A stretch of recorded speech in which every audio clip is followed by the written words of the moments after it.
خوبصورت باغ. یہ جھیل کتنی خوبصورت ہے نا. اور یہ آبشار, ارے یہ غروب آفتاب کا منظر تو دیکھو. اور یہ پھلوں کا باغ, اف, یہ چہچہاتے پرندے. نیٹ پر دنیا کی خوبصورت جگہ سرچ کرتے کاشف اور سلمان حسین مناظر کے سحر میں گرفتار تھے. 13 سالہ سلمان اور 8 سالہ کاشف دونوں بھائی بھی تھے اور گہرے دوست بھی تھے.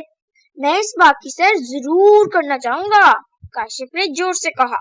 اور میں بھی تو اس آبشار کی فوار میں بھیگنا چاہوں گا, سلمان نے بھی اپنی خواہش بیان کی. یہاں تک پہنچنے کے لیے کرنا کیا ہوتا ہے, کاشف نے پوچھا.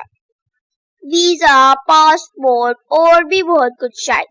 آؤ سرچ کر کے دیکھتے ہیں, سلمان نے جواب دیا. سلمان نے سیر و سیاحت اور ایک ملک سے دوسرے ملک جانے کی تفصیلات دیکھنا شروع کی. اف اف, یہ سب اتنا مشکل ہے, کاشف نے حیرت سے آنکھیں پھیلائیں. امی جان جو کافی دیر سے ان کی سرگرمی سے لطف اندوز ہو رہی تھی, کاشف کے قریب آ کر کہنے لگی, پتہ ہے ایک باغ ان ساری جگہوں سے بھی زیادہ خوبصورت ہے.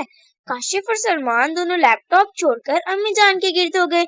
کیسا باغ ہے وہ امی جان, سلمان نے پوچھا. بہت بڑا, بہت خوبصورت, رنگ رنگ پھول, درخت اور پرندے, سہانے موسم, مزیدار کھانے, شہد, دودھ اور شفاف پانی کی نہریں, سونے چاندی کے برتن, دیدہ زیب لباس, رنگ و نور کی مطمئن اور مسرور دنیا جہاں بستی ہے ایسا باغ. یہ کون سا باغ ہے امی جان, کاشف نے حیرت سے پوچھا. یہ باغ جنت ہے بیٹا, امی جان نے مسکرا کر جواب دیا. اچھا تو آپ جنت کا کہہ رہی تھی, پھر جنت جانا تو ان ملکوں میں جانے سے بھی زیادہ مشکل ہوگا نا, کاشف نے افسردگی سے کہا.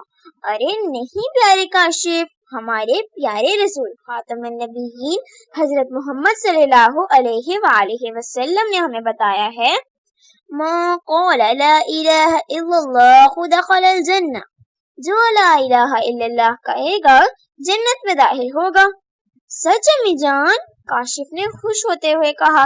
جی, اور لا الہ الا اللہ کہنے کا مطلب ہے کہ اللہ تعالیٰ ایک ہے اور ہم نے اس کا ہر حکم ماننا ہے, شرک سے بچنا ہے, یعنی کسی کو اللہ کے برابر نہیں ٹھہرانا, سب سے زیادہ اللہ تعالیٰ سے محبت کرنی ہے, صرف اس کی ہی عبادت کرنی ہے اور صرف اس ہی سے مدد مانگنی ہے. بس پھر ہم اتنی خوبصورت جنت میں نہ صرف جا سکیں گے بلکہ اللہ تعالیٰ ہمیں ہمیشہ ہمیشہ کے لیے وہاں بسا بھی دیں گے نا. سلمان نے تائیدی نظروں سے امی جان کو دیکھا تو انہوں نے مسکراتے ہوئے ہاں میں سر ہلا دیا, اور پھر وہ دل کی گہرائیوں سے پڑھنے لگے. لا الہ الا اللہ, لا الہ الا اللہ.